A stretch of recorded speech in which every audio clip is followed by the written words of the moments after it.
बहुत बड़ी ऊंचाई पर एक गिरा हुआ इंसान खड़ा है मेरे सामने, जिसने एक लड़की के लिए अपने दोस्त की जिंदगी को बर्बाद कर दिया। और ये सब तूने अपने पैसे की ताकत पर किया है। मैं तुम्हें अपने बारे में बता दूं, मैं पुलिस की नौकरी 14,229 रुपए के लिए नहीं कर रहा। रायगढ़ के महाराजा वीरेंद्र प्रताप सिंधिया का मैं इकलौता वारिस हूं। जितनी तुम्हारी प्रॉपर्टी है ना, उतनी जगह पर सिर्फ हमारे घोड़े पलते हैं। मिस्टर माल्या, अब आप अपनी दौलत के नशे से बाहर निकलिए और जेल की जिंदगी जीने की आदत डालिए, क्योंकि जेल में देव माल्या हो या फकीर, दोनों को सोने के लिए 6x3 की कोठरी और एक जैसा कंबल मिलता है। और हां, झूठ और फरेब से जो जितनी भी ऊंचाई पर खड़ा होता है, उसे एक दिन उतना ही नीचे देखना पड़ता है। तुम्हारे साथ यही होगा।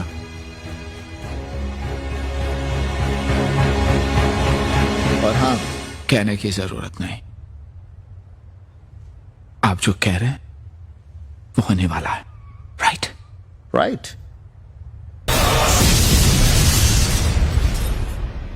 मिस्टर सिंधिया, कैसा लगता है ये सुनकर के क्राइम ब्रांच के स्पेशल सेल में एक ब्लास्ट हुआ है और वहां पे बंद 2 कैदियों के अलावा एक ऑफिसर मारा गया और एक पुलिस कांस्टेबल अस्पताल में मौत से जूझ रहा है। ये खबर कल के हर अखबार की सुर्खियों में होगी और टीवी चैनल्स की हेडलाइंस में। और ये जो कुछ भी हुआ है, ये आपके जुनून और काम करने के नायाब तरीके का नतीजा है। और मेरी गलती यह है कि मैंने आपकी हर बात को माना और आपको स्पेशल अथॉरिटीज दी। एक बात मेरी समझ में नहीं आती कि जब आपने दोनों क्रिमिनल्स को स्पेशल, तो वहां की सिक्योरिटी के लिए मिस्टर शिंदे की मदद लेने में आपको क्या प्रॉब्लम थी? आपने इनके साथ कोऑर्डिनेट क्यों नहीं किया? सर, मेरे साथ जो ऑफिसर्स थे वहां की सुरक्षा के लिए काफी थे, इसलिए मैंने जरूरी नहीं समझा। एसीपी सिंधिया, जो जरूरी था उसे आपने जरूरी नहीं समझा, लेकिन अब आप ये तो समझ रहे हैं ना कि इस घटना की पूरी जिम्मेदारी आप पर आएगी। ये कैसे हुआ, किसने कराया, इस पर इंक्वायरी बैठेगी और फाइल बनेगी जिसमें अच्छा खासा वक्त लगेगा, लेकिन आपके ट्रांसफर की कार्रवाई 3 दिन में पूरी हो जाएगी। और आज तक जो आपके साथ नहीं हुआ है वो होगा। आपको अपना ये केस अधूरा छोड़कर जाना पड़ेगा।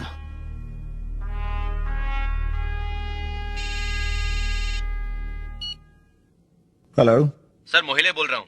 हाँ बोल मोहिले। मात्रे को होश आ गया सर। ठीक है, उसके कमरे में किसी को जाने मत देना, मैं भी आया।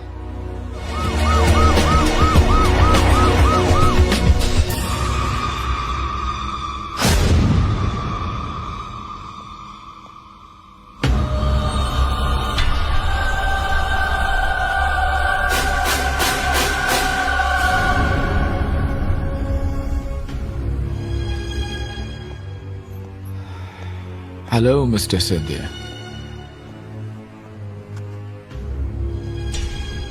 I said hello. माफ कीजिएगा मिस्टर सिंधिया, अपॉइंटमेंट लिया बिना ही आपसे मिलने आ गया। ये वक्त भी कैसे कैसे रंग बदलता मिस्टर सिंधिया।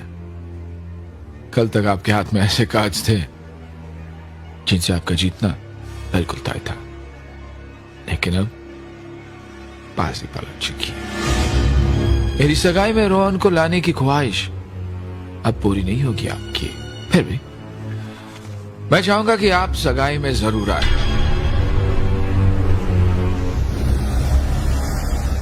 लेकिन हार के बाद ये चेहरा कैसा लगता है वो देखना चाहता था मैं।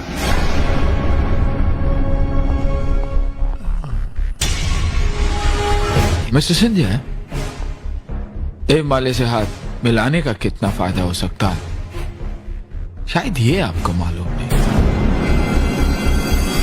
लेकिन हाथ न मिलाने से कितना नुकसान हो सकता है वो शायद आप समझ गए होंगे।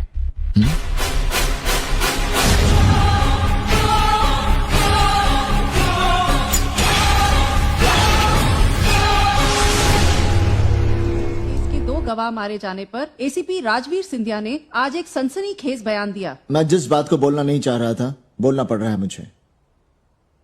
पहले ब्लास्ट के बाद कांस्टेबल मात्रे सेल में गए और गवाहों को उन्होंने बाहर निकाला।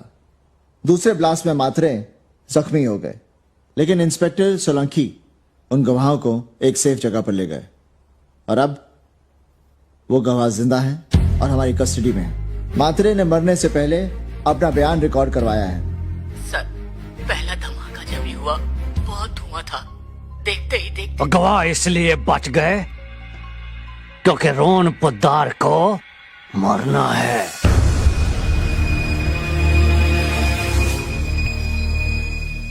आप परेशान क्यों हैं सर?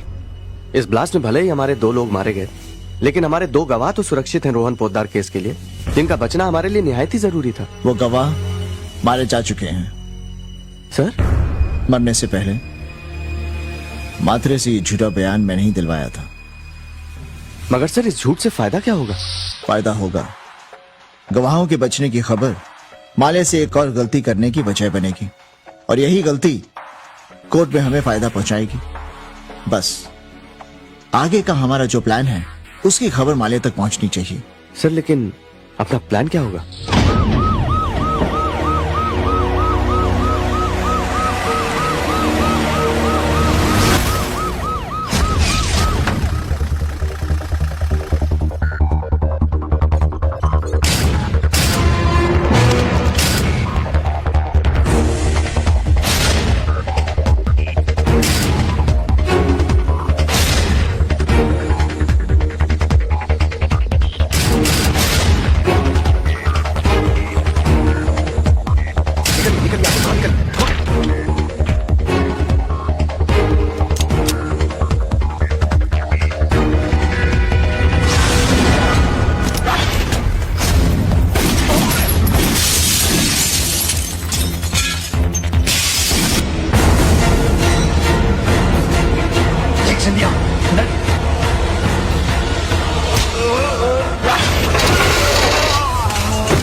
मैं जानता हूं रोहन को मारने का काम तुझे मालिया ने दिया था।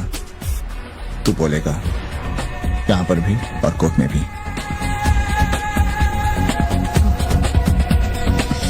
तू नाम लेगा, मां ले या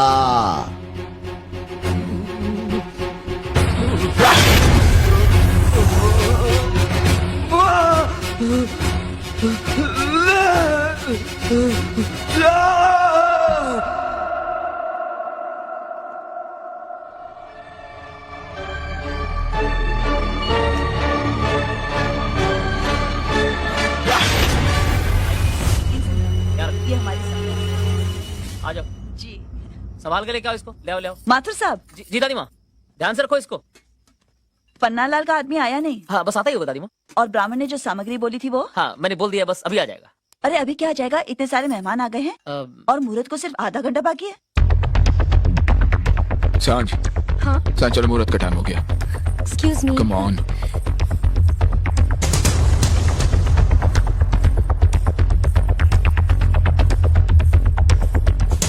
पंडित जी, अभी मुहूर्त का समय नहीं हुआ है। पंडित जी देखिए अभी चलिए पंडित जी, मुहूर्त का समय शुरू हो गया। अभी आपको जो भी पढ़ना है पढ़ लीजिए जल्दी। मगर ये तो गलत है यजमान। मुहूर्त से पहले वेदी पर बैठना अशुभ माना जाता है। आप दोनों की सगाई हो रही है, कहीं कुछ गलत हो गया तो? क्या गलत है क्या सही है मैं जानता हूँ। मंगनी मेरी हो रही है ना, आप शुरू कीजिए प्लीज। देव, ये क्या कर रहा है? मुहूर्त के पहले बेदी पे बैठ गया। दादी मैं बिल्कुल ठीक मुहूर्त पर बैठा हूँ। मैंने बनारस फोन करके शास्त्री जी से बात कर ली है।